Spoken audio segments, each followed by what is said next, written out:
Hola amigos, bienvenidos al tercer video de esta serie que llamamos fisión nuclear.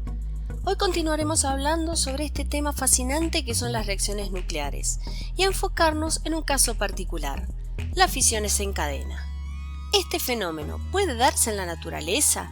¿Es posible la existencia de un reactor nuclear de fisión natural?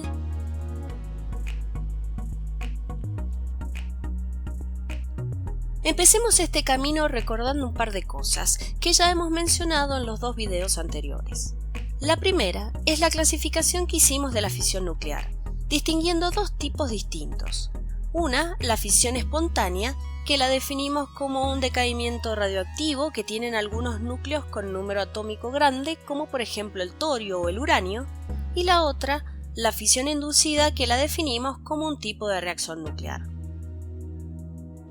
En el último video mencionamos que la fisión nuclear más probable es la que se produce cuando un neutrón térmico, o también llamado lento, es capturado por un núcleo físil como el uranio 235. Este núcleo se parte, resultando generalmente en dos núcleos más pequeños. Los productos de fisión, la radiación de alta energía como la radiación gamma, y entre 2 o 3 neutrones por fisión. Y acá resaltamos la idea de que estos neutrones resultantes son rápidos y no lentos como los que hacen más probable la fisión. Si los neutrones resultantes de la fisión no son los adecuados para producir una nueva fisión nuclear, esto nos hace pensar entonces que una reacción en cadena a partir de una primera fisión no es tan fácil que se produzca. Mejor dicho, es muy poco probable. Pensemos entonces en un primer esquema de cómo podríamos producir una fisión nuclear en cadena. Por ejemplo, un primer neutrón produce la fisión. Como resultado aparecen nuevos neutrones, y estos producen nuevas fisiones, y así sucesivamente. Pero la realidad es que este esquema, así como lo hemos planteado, generalmente no se produce. ¿Por qué es esto? ¿Qué fenómeno no hemos tenido en cuenta en este primer esquema? Y el que hemos mencionado anteriormente, que los neutrones resultantes de la fisión son rápidos y tienen muy poca probabilidad de producir nuevas fisiones. Entonces, lo primero que tenemos que buscar es la forma de que estos neutrones rápidos se frenen, bajen su velocidad unas 10.000 veces y se conviertan en neutrones lentos muy rápidamente, para que se frenen cerca de los átomos físiles. De nada nos serviría que se frenaran en otro lugar. ¿Y cómo hacemos esto? Los podemos frenar con choques sucesivos con núcleos livianos, como el hidrógeno o el deuterio. Y a este proceso lo llamamos moderación. Para este fin, podemos utilizar materiales que tengan hidrógeno, como por ejemplo el agua liviana o el polietileno, o agua pesada que tiene deuterio. Ahora que logramos frenar los neutrones y ya son lentos, entonces, si interactúan con un núcleo físil, tienen una alta probabilidad de producir una nueva fisión.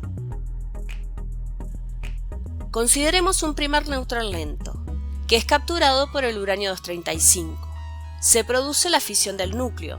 Tenemos ahora, por ejemplo, dos neutrones nuevos provenientes de esa reacción.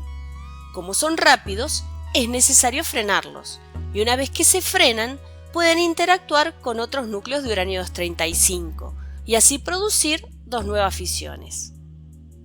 Y ahora tenemos 4 neutrones nuevos provenientes de esas reacciones, y para que se produzcan otras fisiones, los tenemos que frenar, y así continuaría el proceso y tendríamos entonces una reacción en cadena.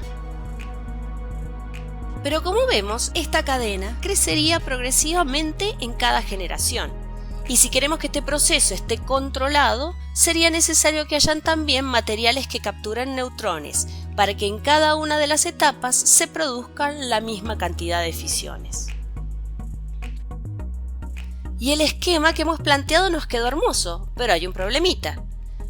Todo esto solo sucedería si todos los núcleos fueran físiles y todos los neutrones que resultan de las fisiones siempre produzcan nuevas fisiones. pero en la realidad el proceso no es tan simple por lo siguiente. Hay algunos neutrones que se van del lugar y no producen fisiones. Existen neutrones que son capturados por núcleos que no producen fisiones, como por ejemplo en el hidrógeno del agua. Además, dado que en la naturaleza por cada 10.000 átomos de uranio solamente 72 son átomos del isótopo 235 y el resto son del isótopo 238, que no es físil, entonces hay neutrones que son capturados por el uranio natural que tampoco producen fisión. En conclusión, si tenemos uranio natural con las proporciones actuales de uranio 238 y 235 y agua liviana, es decir, con hidrógeno que puede absorber neutrones, no se puede mantener en el tiempo una reacción en cadena. Y entonces, ¿no existen las fisiones nucleares en cadena? No, sí existen, pero hay que hacer algunos ajustes. Podemos tomar dos caminos distintos para conseguir mantener la cadena de fisiones nucleares en el tiempo. Ambos son procesos tecnológicos que se utilizan para diseñar reactores nucleares. Un camino es aumentar la proporción de uranio 235 con respecto al uranio 238, es decir, utilizar uranio enriquecido. Y el otro camino es utilizar uranio con las proporciones naturales, y entonces disminuir la cantidad de neutrones que se pierden porque son capturados por el hidrógeno. Por ejemplo, podemos utilizar agua pesada que tiene deuterio que no absorbe neutrones. ¿Y es posible que este proceso tan complejo se haya producido de manera natural? La respuesta es sí, en Gabón, en África Central. Actualmente, esta zona es una mina de uranio llamada Oklo. Se produjo de manera natural un reactor nuclear de fisión. En realidad no solo uno, sino que se han descubierto hasta ahora 16 reactores naturales en Oklo. Estos reactores existieron hace aproximadamente 2.000 millones de años y sostuvieron la reacción nuclear en cadena al menos 100.000 años. Increíble, ¿no? ¿Pero cómo era este reactor nuclear natural? Para continuar hablando sobre el reactor de Oklo, los espero en un próximo video. Nos vemos pronto.